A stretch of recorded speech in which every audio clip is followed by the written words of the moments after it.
बहुत ध्यान से सुनना। ये 10 लक्षण जब प्रकट होने लगे तो जान लेना कि अब हमारा परम सौभाग्य उदय होने जा रहा है। बस हम भगवत साक्षात्कार के नजदीक हैं। जब तक इन 10 लक्षणों में कमी दिखाई दे तो संभालो इन 10 लक्षणों को अपने जीवन में पक्का। इन 10 का पूर्ण होना मतलब भगवत साक्षात्कार होना। धृति क्षमा दमोस्तेयम शौचमिंद्री निग्रह धीर विद्या सत्यमक्रोधो दशकम धर्म लक्षणम। धृति सबसे पहला है। धृति किसी भी प्रकार का संकट, अपमान, विपरीतता, प्रतिकूलता, दुख आ जाए, पर जो हमने भगवत प्राप्ति का लक्ष्य लिया है, चाहे वो गृहस्थ हो या विरक्त हो, भगवत प्राप्ति का लक्ष्य लिया है, अब वो नहीं छूट सकता, चाहे कुछ भी हो जाए। पहला लक्षण स्वीकृति इसीलिए कहा है। बहुत जोर की बात है। खुली वस्तु रखी है, बिगड़ी जन्म अनेक की अब वहीं सुधरे आज हो ही राम। यह स्वीकृति बहुत बड़ी बात है। अपने लोग देहाभिमानी हैं तो क्रियाओं पर संतोष करते हैं, क्रियाओं पर विश्वास कर लेते हैं कि मैं ये कर रहा हूं, इसके फलस्वरूप ऐसा मिलेगा। लेकिन उस सब करने का फल होता है होना, और वो सत्संग से प्राप्त हो जाता है एक क्षण में। इसीलिए स्वर्ग सुख, मोक्ष सुख, मर्त लोक के सुख की बात क्या, सत्संग के समान नहीं रखा गया। तात स्वर्ग अपवर्ग सुख धरी तुला एक अंग, तूलन ताहि सकल मिल जो सुख लव सत्संग। स्वीकृति बहुत जोर की बात है। पहला है धृति। धृति माने किसी भी प्रकार का कोई भी अपमान, तिरस्कार, निंदा, परिस्थिति, विपरीतता आपके मार्ग में आवे पर आपकी स्वीकृति पे अंतर नहीं होना चाहिए। इसे धृति कहते हैं। धृति ये बहुत आवश्यक है भगवत मार्ग के पथिक को। जो स्वीकृति की हुई है उस पे कोई विक्षेप नहीं पड़ना चाहिए। जो होना सो हो जाए, स्वीकृति नहीं बदलनी चाहिए।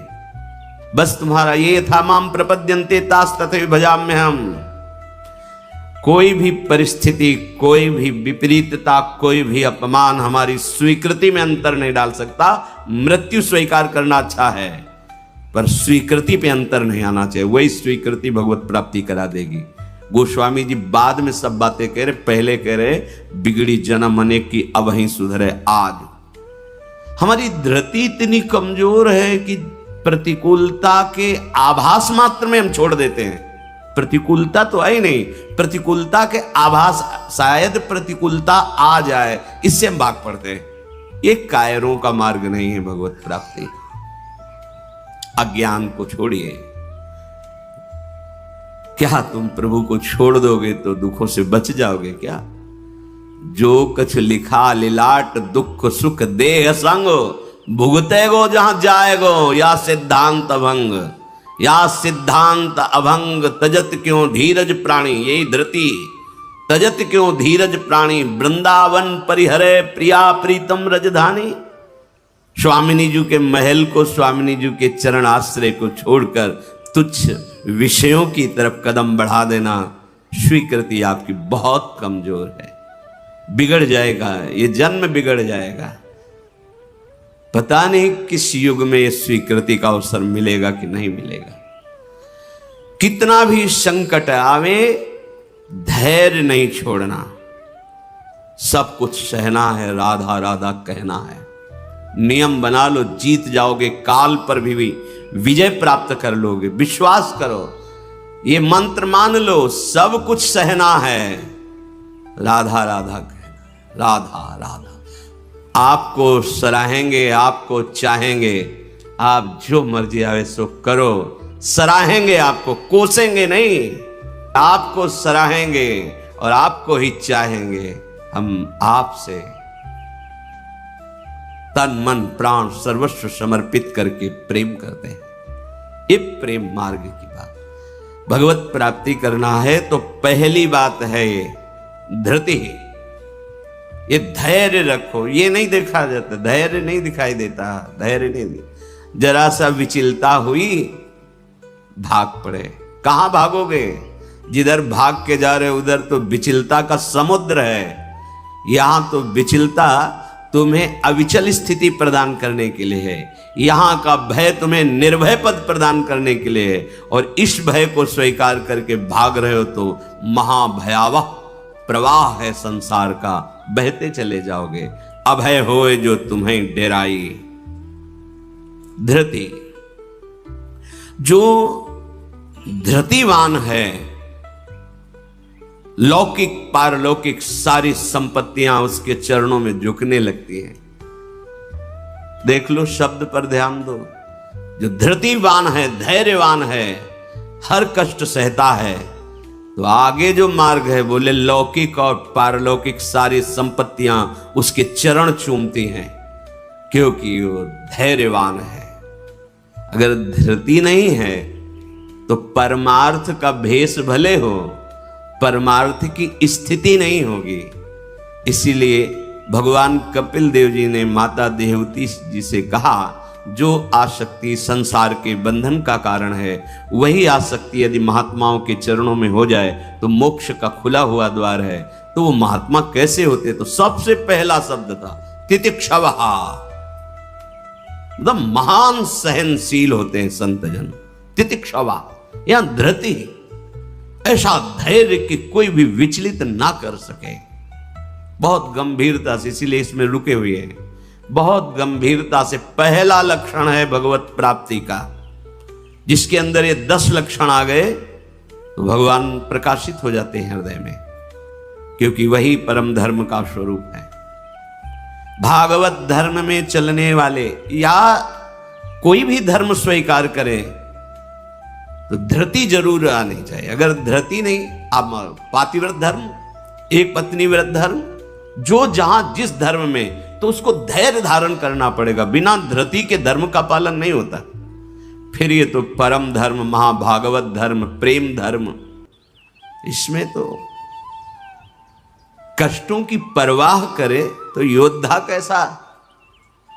अगर अनुकूलता, प्रशंसा, मान और सुख की चाह है तो परमार्थ का पथिक कैसा। अभी भ्रम में है वो। किसकी अनुकूलता? किसकी अनुकूलता? शरीर की। चाहे जितना अनुकूलता देते रहो, ये नष्ट होगा। इसकी अनुकूलता नहीं। श्री कृष्ण अनुकूल ले। श्री कृष्ण की अनुकूलता को देखो कि हमारे शरीर, मन, वाणी, चेष्टा प्रभु के अनुकूल हो। उसके लिए तुम धैर्यवान बनो। चाहे जितनी निंदा हो, अपमान हो, तिरस्कार हो, संकट आवे, विपत्ति आवे, परवाह नहीं। तो हर विपत्ति संपत्ति बन जाएगी।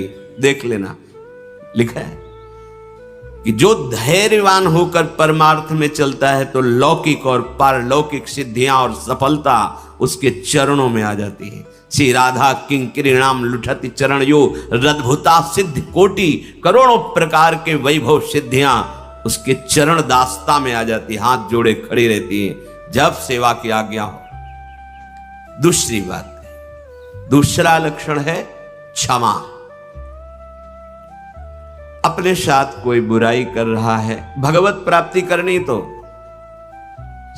संसारिक आदमी इन बातों को समझ भी नहीं सकता, क्योंकि उसका उद्देश्य अंतःकरण धर्म में अहम ममत्व स्थापित करके भोगों को भोगना और उसी में सुखी होना है।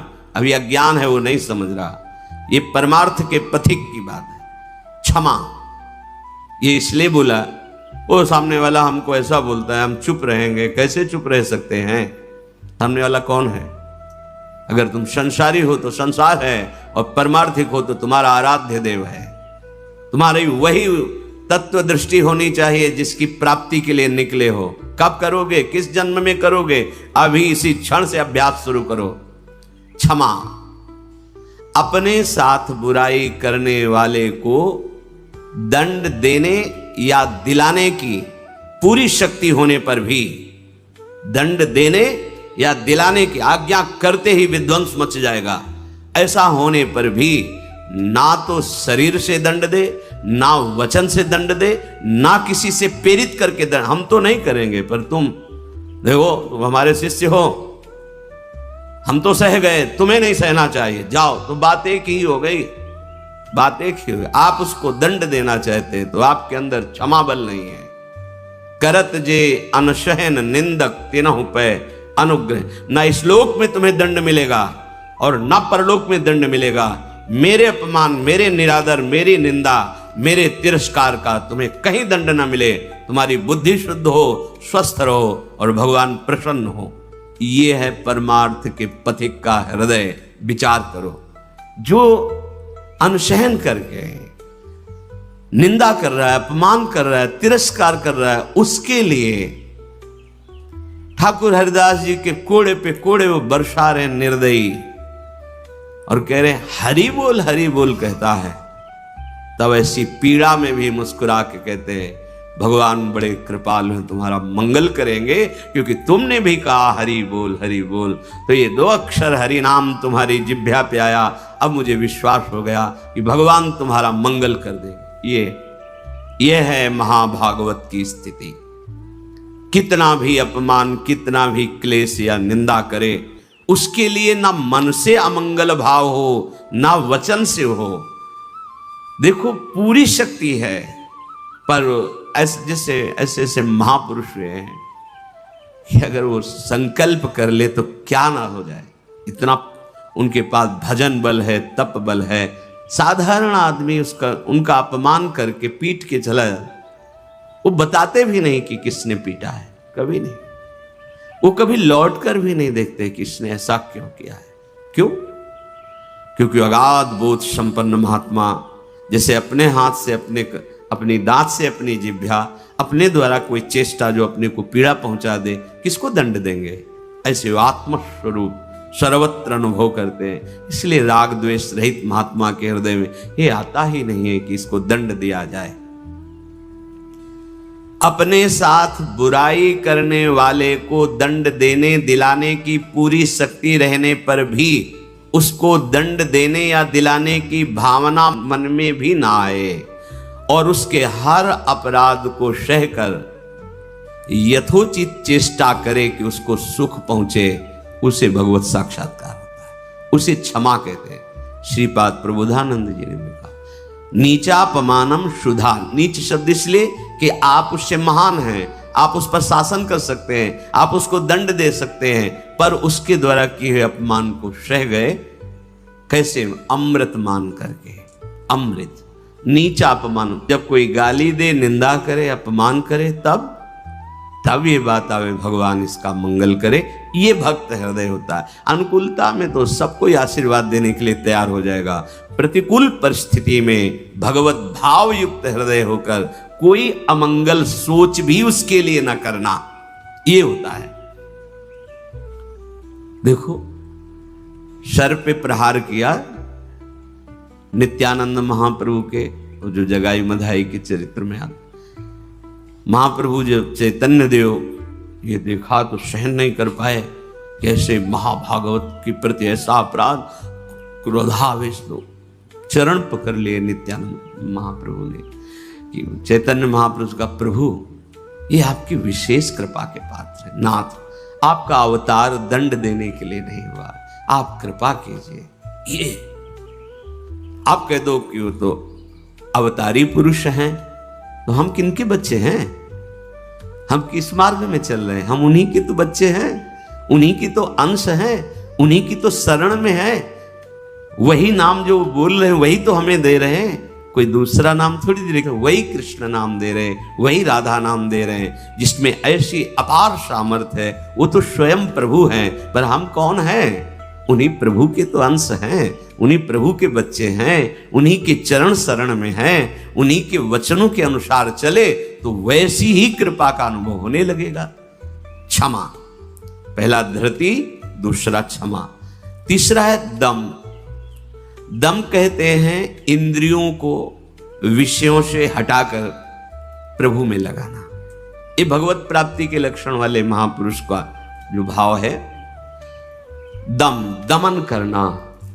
हमारी इंद्रियां बहिर्मुख होकर भोग भोगना चाहती हैं, इनका स्वभाव बन गया है। दुर्वासना मम सदा परिकर्षयन्ति।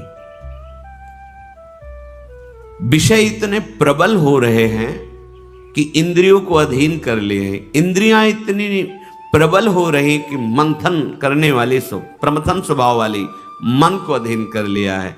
मन इतना प्रमथन स्वभाव वाला बुद्धि को अधीन कर लिया। अब बुद्धि विषय में सुख मान करके सब छूट दिए हैं, तो इंद्रियां मन विषयों में विचरण कर रहे हैं। जो भगवत प्राप्ति करने की लालसा वाला उपासक है, वो दम रूपी सद्गुण से युक्त होता है। दम अर्थात दमन करना, इंद्रियों का दमन करना थोड़ा कठिन है। कामा संजायते क्रोधा, क्रोधा स्मृति विभ्रमा। जब हमारी कामना बन जाती है कि ये मैं भोग भोगूं और उसमें बाधा पड़ती है तो क्रोध आ जाता है। बस ये कामना संकल्प न बनने पावे तो बहुत जल्दी निवृत्त हो जाएंगे। संकल्प बनने का समय हम देते हैं। जब कोई भी इंद्री का विषय आकर्षित होता है तो मन उसको विस्तार से सुख का, भोगा हुआ सुख या सुना हुआ या दृश्य में आया हुआ भोगने की लालसा, और आप अपने भगवत विस्मरण कर दिए और उसमें तन्मय हुए, संकल्प बना, गड़बड़ हो गया। अब परमार्थ से भ्रष्ट कर देगा। आज नहीं तो कल, क्रिया बने ना बने भ्रष्ट कर देगा। संकल्प ही न बनने पाए। संकल्प बनने की छूट कब देते हैं? जिस समय हम ये भूल जाते हैं कि हमारा लक्ष्य भगवत प्राप्ति है। हम भोगों में सुख बुद्धि करके भगवान से विमुख वृत्ति के द्वारा संकल्प बना लेते हैं धैर्य से। जब हमको ये पता है कि इन भोगों में सुख नहीं, सुख तो सुख सिंधु प्रभु के नाम रूप में है, तो संकल्प कैसे बन गया? भगवत विमुखता के कारण संकल्प। वो क्षण भगवत विमुख हुआ, वो समय भगवत विमुख में जा रहा है, इसलिए आपका संकल्प बन रहा है। अगर नाम जप कर रहे हैं आप और आपका लक्ष्य है कि मुझे प्रभु के चरणारविंद की प्राप्ति करनी, तो आप इंद्रियों का दमन स्वाभाविक कर लेंगे। बहुत सरलता सहजता से इंद्रियों का दमन हो जाता है। हमारी स्वीकृति ठीक नहीं है, इसलिए जैसे एक एकांतिक में चर्चा हुई थी, आप वैष्णव हैं, आप भगवत दासत्व के चिन्हों से युक्त हैं, आप भगवत प्राप्ति का मार्ग स्वीकार किए हो, चाहे गृहस्थ हो चाहे विरक्त। अब आपके सामने मांस परोसा जाए, आप खाएंगे? बिल्कुल ना, अंदर से ना बाहर से चेष्टा ही नहीं होगी। क्यों? क्योंकि आपकी स्वीकृति नहीं है। ठीक है, मदिरा ना अंदर से ना बाहर से स्फुरण ही नहीं होगा उसको पाने का। क्यों? आपके अंदर स्वीकृति ही नहीं। लेकिन बेविचार, मैथुन, गंदी बात, क्या आपकी ऐसी स्वीकृति है जैसे मदिरा और मांस के प्रति है तो उसी पंक्ति में, पर आपने इसके लिए स्वीकृति छोड़ दी, आपने इसकी गुंजाइश रख ली। अब आप गिर जाएंगे, आपकी इंद्रियां आपको गिरा देंगे। दूसरे की जरूरत नहीं, आपका मन ही आपको परेशान कर देगा, भ्रष्ट कर देगा। क्या आपकी ऐसी स्वीकृति है? और है तो आप बोलो, आपके सामने मांस परोसा जाए, मदिरा रखी जाए, तो क्या अंदर से स्फुरण होगा? स्फुरण ही नहीं होगा। आप देख लो ना, स्फुरण ही नहीं होगा और आपकी भौं चढ़ जाएगी। आपको पता नहीं आपकी क्या, या तो उठ के चल देंगे, बिल्कुल संभाषण भी नहीं करेंगे। ऐसा ही जो शास्त्र विरुद्ध आचरण है, सबके प्रति क्यों नहीं हो रहा? जो हमारे शास्त्रों में भगवत प्राप्ति के विरुद्ध आचरण बताए गए, आप उनको एक लाइन में ही बताया गया है। आप उन शब्दों में दो को तो मान लिए, त्याज्य, स्वीकृति ही नहीं उनके प्रति कि हम वैष्णव, हम भगवत दास हैं। तो फिर व्यभिचार, मैथुन, ये गंदी चेष्टाएं, इसको उस पंक्ति में क्यों आप स्वीकृति में रख लिए? आपने स्वीकृति की है, और यदि आपकी स्वीकृति वैसे है तो आप बोलो कैसे हो सकता है वो दो बातें जो बोली, कैसे आप स्वीकार कर नहीं कर सकते। प्रार्थना करने पर, एकांत में मिलने पर भी आप उन वस्तुओं का सेवन नहीं करेंगे क्योंकि आपकी स्वीकृति नहीं। ऐसे ही स्वीकृति आपकी भगवत प्राप्ति की है तो उसमें बाधक है, फिर आप उस बाधक क्रिया को, बाधक चेष्टा को एकांत में क्यों करते हैं, अपना नाश क्यों करते हैं। ये इंद्रियां और मन मिलकर आपको स्वरूप विस्मृति के गर्त में डालती जा रही। जितना भोगों में सुख का अनुभव करोगे उतने ही आत्मस्वरूप के विस्मृति के गर्त में चले जाओगे। भगवत विस्मृति, काम संजायते क्रोधा, क्रोधा स्मृति विभ्रमा, स्मृति भ्रंशात बुद्धिनाशो, बुद्धिनाशात प्रणश्यति। भगवत प्राप्ति के लिए दमन करना सीखे इंद्रियों का। श्री हरिवंश नाम बल लहो, अपने मन भाई सब कहो, रहो शरण हरिवंश की। भगवत शरणागति और नाम जब दमन कर सकते हो इंद्रियों का, संकल्प बन जाएगा तो फिर बहुत मुश्किल पड़ेगा क्योंकि क्रोध प्रकट हो जाएगा। जिस इंद्री के संयोग सुख में आप तन्मय हो रहे हो, उस इंद्रिय सुख में बाधा पड़ेगी तो आपके अंदर राक्षसी भाव जागृत हो जाएगा। आप कुछ भी कर सकते हो, उस समय मन आपको अपने अधीन किए, आप राक्षसी बुद्धि से युक्त हो जाओगे। बहुत सावधान। दम, पहले ही हमारा निश्चय है भगवत प्राप्ति, हम प्रभु से मिलने के लिए चले, तो जो प्रभु के भाव में डूबे हुए महापुरुष जनों ने निषेध किया ये नहीं, उसको बिल्कुल वैसे ही देखो जैसे और निषेध पदार्थ हैं। दम शब्द से है इंद्रियों का निग्रह, पर इंद्रियों का निग्रह होता है मन के द्वारा, और मन इंद्री दोनों मिल मना खष्टान इंद्रियाणि प्रकृति स्थान कर सेती, तो बची बुद्धि। अब बुद्धि शुद्ध हो तो मन पर अंकुश लगावे, लगाम खींचे तो इंद्रिय रूपे घोड़े सहज मार्ग में आ जाएं। सहज मार्ग है भगवत मार्ग, विषम मार्ग है संसार मार्ग। बहुत सावधान। और बुद्धि तभी शुद्ध रहेगी जब हर क्षण प्रभु का स्मरण करेगी। भगवान से वियोग प्राप्त हुई बुद्धि, वियोग माने भगवान से विलग हुई बुद्धि शासन नहीं कर सकती मन और इंद्रियों पर, और भगवान से योग को प्राप्त हुई बुद्धि इनको अपने शासन में रखेगी। तो बुद्धि योग कैसे बने, तो तेसाम सतत युक्तानाम भजताम प्रीति पूर्वकम तो ददामि बुद्धि योगम तम येन माम उपयांति ते। श्री भगवान के वचन। अगर तुम सतत भजन कर रहे हो तो बुद्धि भगवान से युक्त हो जाएगी, भगवान में तन्मय हो जाएगी, इतनी सामर्थ्यशाली हो जाएगी, जहां चाहेगी वहीं रथ को खड़ा कर देगी। लगाम है मन, घोड़े हैं इंद्रिय, शरीर है रथ, बैठा है जीवात्मा और हाँक रहा है सारथी बुद्धि। ईश भजन सारथी सुजाना, अपने आराध्य देव का सतत भजन मानो सुजान सारथी मिल गया है। अब मन रूपी लगाम को शासन में, तो घोड़े अपने आप सही मार्ग में। इंद्रियों का दमन अर्थात मन का निग्रह, अर्थात बुद्धि का परमात्मा में निरंतर जुड़े रहना। निश्चय में भजन होना चाहिए, बुद्धि कार्य निश्चय, भजन न छूटे। जीत गए आप तीसरे गुण दम को प्राप्त हो गए। चौथा अस्तेय, चोरी का स्वभाव ना होना। मन से, वाणी से, शरीर से किसी भी प्रकार की चोरी ना करना।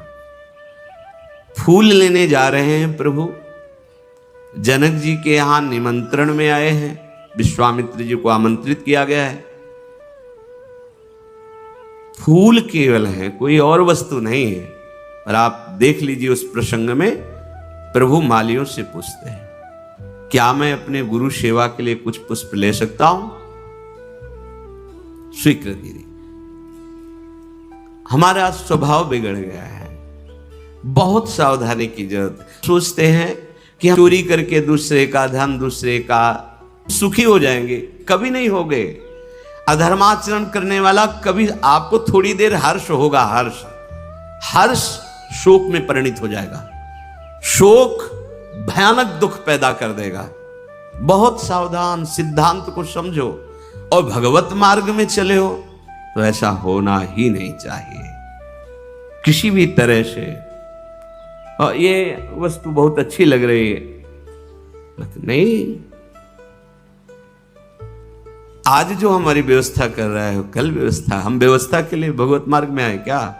हम तो भगवत आनंद के लिए आए हैं। शरीर और मन प्राण उनको समर्पित, वो जाने। किसी भी तरह की मन से, वाणी से, शरीर से चोरी नहीं होनी चाहिए।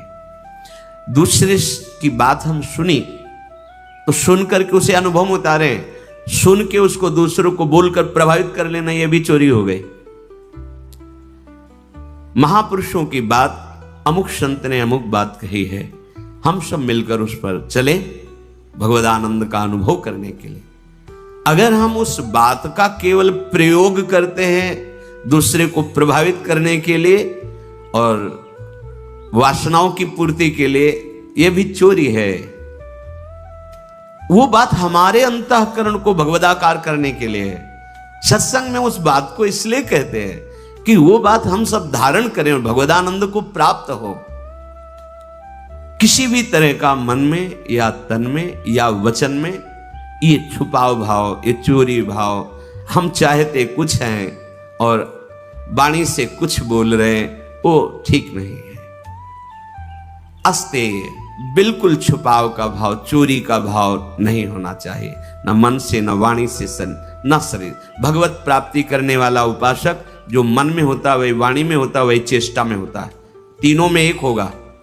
और जो विषयी जीव होता है उसके मन में कुछ और होता है, वाणी से कुछ और बोलता है, चेष्टाएं कुछ अलग दिखती है, ये ठीक नहीं है। जो मन में एक, वचन में एक, आचरण में वही, तीनों का मिलान कर लो, वही होता है अस्तेय। पहला था धृति, दूसरा क्षमा, तीसरा दम, चौथा अस्तेय, पांचवा है शौच। शौच कहते हैं पवित्रता को। उपासक को बाहर और भीतर दोनों से पवित्र होना चाहिए। अब सुंदरता बढ़ रही है लेप आदि से, वैसे पवित्रता नष्ट हो रही है, पवित्रता नहीं मिलेगी। शौचाचार का ज्ञान ही नहीं है, पशुता बढ़ रही है, पशुता। वही जूते पहन करके लघु शंका गए हैं, अवसर लगा तो उसी में शौच हुआ है, और वही जूते पहन करके भोजन पा रहे हैं, तो बुद्धि क्या हुई? पशुता आ गई, राक्षसीपना आ गया। आहार के समय पूज्य भाई जी महाराज और ग्रंथों में और बड़े संतों से बहुत पवित्र विचार होने चाहिए उस समय। खास करके आहार के समय तो आपको बहुत सावधान रहना है, क्योंकि जैसे भाव में आहार पा रहे हो उसी का वो बढ़ावा कर देगा। पवित्र आहार, पवित्र चिंतन करते हुए, इसलिए पहले भगवद अर्पित किया जाता है, एक एक कवल नाम जप करते हुए।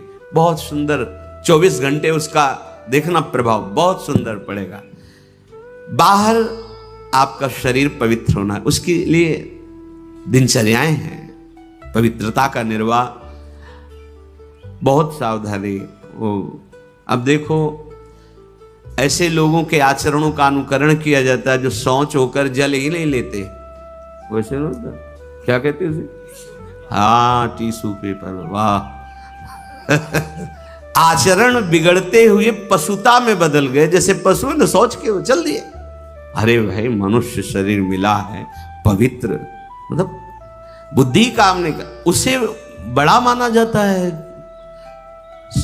सोच होकर के पवित्रता ना करना बड़े आदमी है, वाह। आचरण पवित्रता है ही नहीं, कैसे तुम भगवत चिंतन अखंड कर लोगे? कैसे तुम्हारे सदविचार आवेंगे? बाहरी और भीतरी दोनों पवित्रता चाहिए। बाहरी पवित्रता ये जल से, मिट्टी आदि, रजा, देखो चाहे जितना आप साबुन लगाओ हाथ में, बाद में थोड़ी रज का प्रयोग जरूर करो। रज से पवित्र माना, जैसे वो इतनी बड़ी बोतल में क्या आता है, डिटॉल वाला वो नहीं होता, उससे हाँ जो हैंड वॉश जो भी ऐसे ऐसे धो लिए, माना ठीक अच्छा है, पर रज का प्रयोग जरूर करें। थोड़ी रज लेकर हाथ, बिना रज से आप पवित्र नहीं माने जाएंगे। आप जैसे साबुन वगैरह तो करो, हम कहते करो, पर इससे आप रज का प्रयोग जरूर, एक बार ही सही, पर ऐसे और रज आएगी तो नाली जाम हो जाएगी, और ऐसा नहीं, हम करें थोड़ी तो प्रयोग करो रज का। नहीं वो नाली तो खुल भी सकती है, इधर बुद्धि की नाली जाम हो गई तो और गड़बड़ हो जाएगा, नहीं हो जाएगा, जन्म जन्मांतर बिगाड़ती चली जाएगी। अब कैसे समझावे, मतलब बड़ा समय विचित्र आ रहा है। लघु शंका में बैठना है तो जो सोच की सीट उसी पे बैठना है कि ये लघु शंका और निकले वो चल दिए। अरे पूरे अपवित्र हो गए, उस पे बैठने के लिए उतना ही वस्त्र धारण करो जितना तुम्हें धोना हो, तभी आप भगवत मार्ग में चलने, तभी आप चल सकते हैं। बुद्धि काम नहीं करेगी। अब जरा सा भी कुछ भी मुख में जाता है तो हमें कई बार समझाना होता है, श्री जी का प्रसाद है, प्रसाद, तब मन मंत्र की तरफ बढ़ता नहीं, एकदम घबरा के मुख में कुछ गया जूठा हुआ तो उसे समझाना पड़ता है, चरणामृत है, श्री जी का प्रसाद है। अभ्यास, हम बातचीत कर रहे हो और बाथरूम के पादुका में पैर जा रहा हो, बंद मंत्र, नाम चलना प्रारंभ, हमें बाद में ज्ञान होगा, वो पहले हो गया। अभ्यास। अगर आपको कई बार शौच लगते हैं, आप बाथरूम तो बंद ही होते हैं, उचित वस्त्र धारण कर लो, या जैसा हाथ धो लिए, यहां से हाथ धो लिए, कुल्ला कर लिए, ये जो छिद्र है इनमें जल लगा लिया, कमर से स्नान, चाहे जितनी बार, इतना तो करना है। 2 बार तो सर्वांग आप कर लीजिए, बीमार हैं ऐसा है तो ऐसे कर लीजिए। अगर आप ऐसे पवित्र नहीं रहेंगे तो मंत्र नहीं चलेगा, भजन नहीं होगा। आप खुद देख लीजिए, बाहरी पवित्रता और आंतरिक पवित्रता, छल कपट ये सब अंदर न रखते हुए नाम जब चल रहा है, अंदर पवित्र हो जाएंगे। तो जल, मिट्टी और यथा योग्य जो गुरुजन आदेश करते हैं वैसी दिनचर्या से ये बाह्य शरीर की शुद्धि होती है। राग, द्वेष, दंभ, कपट, वैर, अभिमान, इन विकारों का नाश होने पर अंतःकरण स्वच्छ होता है। ये विकार सब नष्ट हो जाएंगे। सत्संग सुनते रहिए, नाम जप करते रहिए। तो ये शौच अर्थात पवित्रता, बाहरी और भीतरी दोनों आवश्यक है। प्रसाद के सिवा मुख में अगर कुछ भी है, जैसे आप राधा वल्लभ जी गए, किनका मंत्र चलाओ, जल, वो चरणामृत, तो आचमन, जल लेके आचमन करने की जरूरत नहीं। अन्यथा आप जैसे फिर तो अच्छे से कुल्ला करो, आचमन करो, फिर आप मंत्र जप करो, हर समय पवित्र। लघु शंका पहले बराबर कमंडल में जल रखते थे, अब तो कहीं जाना आना ही नहीं तो कमंडल पास रहेगा, उसमें छोटा सा गिलास। अपनी दिनचर्या में आप भगवत प्राप्ति के मार्ग में चले हैं और आप ऐसे ही मन मानी, ऐसा नहीं। हम गुरुजनों को, बड़े महापुरुषों को देखा, पवित्रता का निर्वाह, पवित्रता का निर्वाह नहीं तो फिर सेवा या सुमिरन दोनों में विक्षेप पड़ने लगेगा। मनमानी आचरण मत कीजिए। आपका वस्त्र पवित्र होना चाहिए, पानी से निकाल लीजिए, पवित्र होने। ऐसे मनमानी आचरण करोगे तो भजन में रुचि नहीं होगी। ये भगवत प्राप्ति जिसको होनी है उसके लक्षण बताए जा रहे हैं। वो बाहर और भीतर से बहुत पवित्र रहता है। हम किसी को छूने की चेष्टा न करें। कोई छू रहा है हमें, उसमें कोई दोष, हम जा रहे हैं ऐसे छू गया कोई बात, हम किसी को बहुत सावधान। हमारे अंदर मंत्र चल रहा है, हमारे अंदर भजन चल रहा है, अब वो उसकी दिनचर्या क्या है, वो कैसे पवित्रता का निर्वाह करता है। तो अगर वो हमसे ऐसे धक्का लगे तो हम उस अपने को नहीं मान, हम अपनी तरफ से चेष्टा नहीं करते। बिल्कुल भगवत मार्ग में जो भगवत प्राप्ति के लिए बहुत सावधानी की, पवित्रता की आवश्यकता है। फिर है छठा, शब्द, स्पर्श, रूप, रस, गंध, इनका ऐसा प्रभाव है कि खींच लेते हैं। जैसे अभी कोई ध्वनि बजने लगे, आ जाएगा, प्रभाव पड़ा शब्द का। अभी कोई चीख दे, ऐसे शब्द का प्रभाव पड़ा ना, ऐसे रूप का प्रभाव पड़ता है, ऐसे रस का प्रभाव पड़ता है, गंध का प्रभाव पड़ता है, स्पर्श का प्रभाव पड़ता है। इसी प्रभाव को जीत ले जो, बस ये बात। हमारा जो नाम चल रहा है, अब कुछ भी गाए, कुछ भी बजाए, कुछ भी शोरगुल हो, उस पे अंतर नहीं पड़ना चाहिए। हम रूप आशिक हैं प्रियालाल के, आप कोई भी रूप हो, हम स्वादी हैं प्रियालाल के उच्छिष्ट के, अधरामृत, जो उनका उच्छिष्टामृत भुक्त वही हुआ। इसके अलावा कुछ भी अमृत भी हो तो हमारे लिए, हमारी गंध श्री जी के श्री चरणों में चढ़ी हुई तुलसी, पुष्प, श्रीअंग का इत्र, प्रसाद, माला आदि, बस। इससे क्या होगा, शब्द, स्पर्श, रूप, रस, गंध पर आप विजय प्राप्त कर लेंगे। सनकादि के लिए जैसे आता है कि शब्द, स्पर्श रूप रस गंध पर विजय प्राप्त किए हुए महापुरुष के भी घ्राणेन्द्री में जब प्रभु श्री हरि के श्री चरणों की तुलसी की गंध गई तो प्रेम विकल हो गए, ऐसा था। ये जो हमारी इंद्रियां स्पर्श सुख में, देह सुख, स्पर्श सुख में, रूप में, रस में, गंध में, शब्द में हमें भगवत प्राप्ति करनी, इसका हमें परिवर्तन करना होगा। हमें जहां भागवतिक शब्द श्रवण इंद्रिय में पड़े तो नाच पड़ना चाहिए, प्रापंचिक शब्द तो उदासीन हो जाना चाहिए। भगवत भाव से सबके चरणों में प्रणाम, मेरे प्रभु सब इन रूपों में समाये हुए, ठीक है। ऐसे कोई रूप, और वास्तविक जब आप इतने महान रूप के प्रेमी भाव में चल रहे हैं तो कोई रूप आकर्षण नहीं कर सकता, नहीं कर सकता, है ही नहीं। देवलोक भूलोक रसातल सुनि कवि कुल मत डरिए, सहज माधुरी अंग अंग की कई कासो पट तरिए। कौन सा रूप? कोई भी रूप ऐसा नहीं कि चित्त में क्षोभ पैदा कर दे।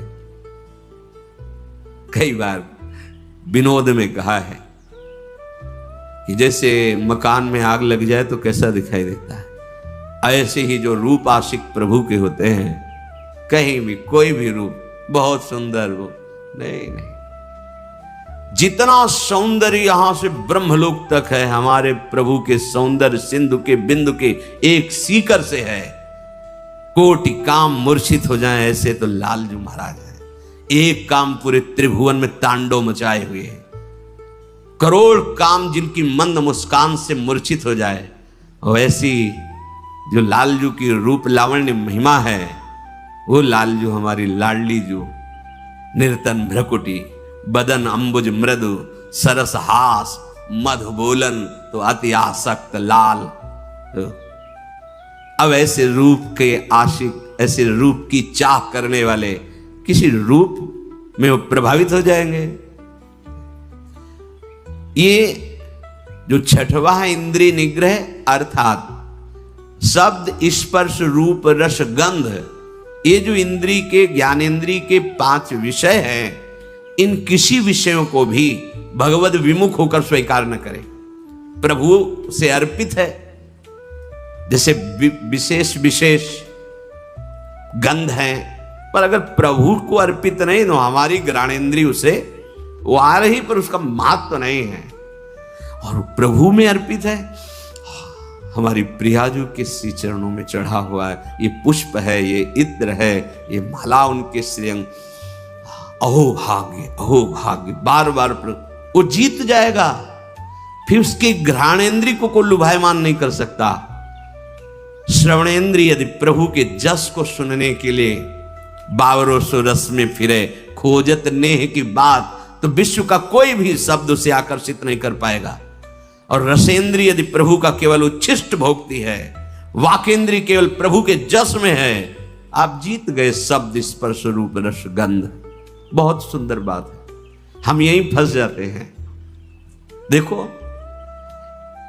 एकांत में आप कौन सा शब्द सुनते हैं? बिल्कुल खुली बात है, सभा में तो हम गान कर रहे हैं, लेकिन एकांत में कौन शब्द आपको प्रिय है? अगर एकांत में आपको नाटक, नौटंकी, नाना प्रकार के प्रापंचिक विषय सुनने और देखने में रुचि है, तो अभी आप इंद्रिय निग्रह नहीं कर पा रहे हैं।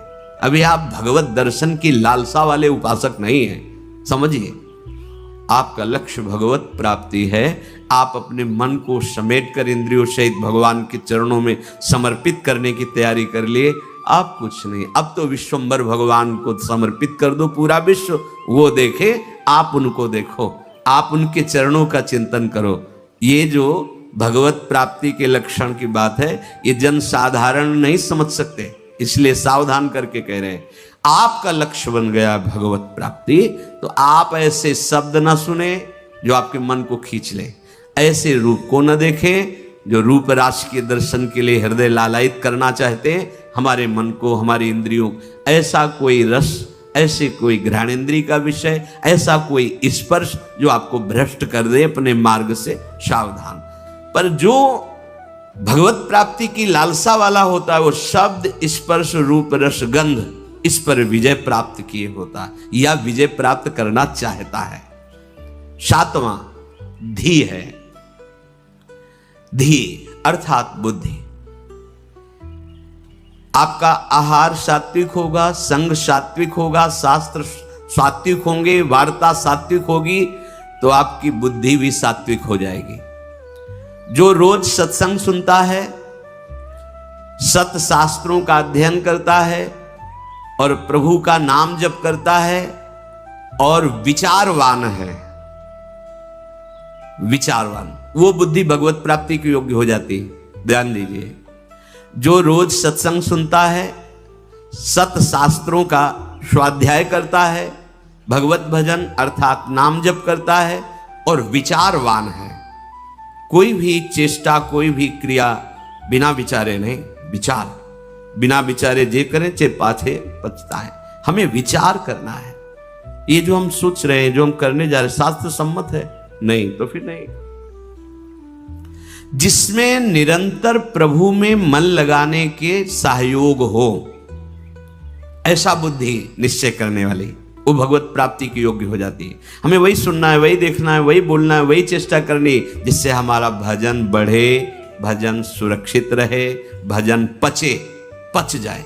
ये सारा क्षेत्र बुद्धि का है। बुद्धि में विवेक है, वो बढ़ाएगी भजन, बचाएगी और पचा लेगी। जैसे भजन का भी अपच होता है, मैं इतना इतना, तो आगे दिखाएगी, देखो वो महापुरुष, इतना भजन, इतने दैन्य, धिक्कार है हमारे जीवन को, अभी उतना तो है नहीं, अहम ऊपर से आ रहा है, वो दबाती रहेगी, तो भजन पचता रहेगा। कौन सी बुद्धि? जो रोज सत्संग सुनती है, शास्त्र स्वाध्याय, नाम जप और विचारवान है, ऐसी बुद्धि भगवत प्राप्ति की योग्य हो, अर्थात निश्चय। अगर बुद्धि विषयों में लगी हुई है, धन संपत्ति मान को श्रेष्ठ मानती है, तो ये निश्चय ही नहीं कर पाएगी कि परमात्मा प्राप्ति करना है। भोगेश्वर प्रसक्ता नाम तया प्रहृत चेतसाम व्यवसायत्मिका बुद्धि समाधौ न विधीयते। आठवां है विद्या। जैसे प्रश्न आता है कि जब भजन मार्ग में चलना है तो पढ़ना लिखना सब व्यर्थ ही है, क्यों पढ़े लिखे? क्योंकि आजकल ऐसी विद्या पढ़ाई जाती है, ऐसी पढ़ाई जाती है। हम उस विषय पे नहीं जाते, हम ये जाते हैं कि यदि आपको अक्षर मात्रा इनका सब ज्ञान नहीं है, तो आपको हो सकता है कि सत्संग सबके सौभाग्य में तो नहीं है ना, तो आप ऐसे गीता पुरुष या बहुत जगह से महापुरुषों की वाणियां हैं, अगर आपको अक्षर मात्रा का ज्ञान नहीं तो आप कैसे पढ़ पाएंगे? अगर आपको ये लौकिक विद्या जो काखा गगा, इसमें ब्रह्म विराजमान है। कई बार ये वार्ता हुई कि जैसे भगवान कण कण में विराजमान है, ऐसे हर अक्षर में विराजमान है। आ ब्रह्म का स्वरूप माना गया है। का, खा, गा, घा, आ निकलता है ना, ज्ञा तक निकलता है। आप जो विद्या पढ़ रहे हैं साक्षात ब्रह्म स्वरूप है। जो आप जानकारी ले रहे हैं उस सृष्टि की जो ले रहे हैं वो ब्रह्म स्वरूप है। उसे आप भजन से अलग मत मानिए, ध्यान देकर पढ़िए। हाँ, अब पढ़ लिख करके उद्दंडता करना, कपट करना, हिंसा करना, चोरी करना, तो होगा कि क्या हुआ तुम्हारी पढ़ाई से? आप विद्या से, जैसे विद्या विनयम ददाति, विनम्र होता है, गंभीर होता है, बुद्धि उसकी निर्णायक होती है, प्रवीण होती है। पर यदि भ्रष्टाचरण करोगे तो वही विद्या अविद्या का रूप धारण कर लेगी। तो विद्या निषेध नहीं है, अविद्या निषेध है। आप खूब अच्छे से पढ़िए, आप खूब पदाधिकारी बनिए, समाज की सेवा करिए, आप जानकारी लीजिए, ये जगत भगवत स्वरूप है। अगर आप अभी से प्रमाद कर लिए तो भजन में स्थिति है नहीं।